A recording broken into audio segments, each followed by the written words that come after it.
Mahatma Gandhi park में all J and के daily wages संघर्ष समिति के बैनर तले मिड डे मील बावर्चियों और महकमे सेहत में काम करने वाली आशा वर्करों ने अपने अपने मुतालबात के हक में जोरदार एहतजाज किया। मुजाहिरीन ने हुकूमत से मुतालबा किया कि उनकी तनख्वाहों में इजाफा किया जाए और इन्हें मुस्तकिल करने के लिए जल्द अज जल्द पॉलिसी बनाई जाए।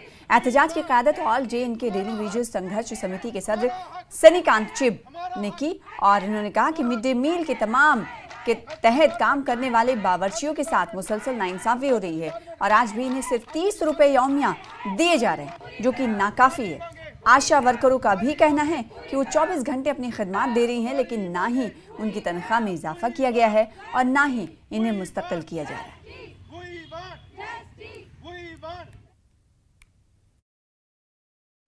भी साड़ी मजदूरी है जी ये सानू मिलनी चाहिए है। ये भी 20-20 साल हो गया सानू काम करदे पर अज तक लैके किसी के घर भी काम किया जाए ना वो भी सानू 1000 रुपया दिन का दिंदे ना, पर इन्हों ने साड़ी अज तक लैके साड़ी अर्जी नहीं सुनी। दिल्ली तक भी गए, बड़े प्रदर्शन किए। सानू 2-3 साल पहले ही जम्मू टीचर भवन च प्रदर्शन किया ही, उन्होंने साढ़े नाल वादा किया ही भी तुहाडी सुनाई की जाएगी, पर उन्होंने इन्ना चिर होया सानू लगे रहे कीते रहे, साड़ी सुनाई किसी ने नहीं की ते कुछ नहीं। काम लैंदे ना साढ़े कोल कसाइयां लेखा ते पैसा सानू कोई नहीं मिलता।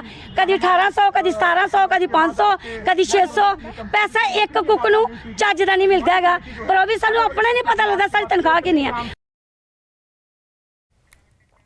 PM Shri scheme GH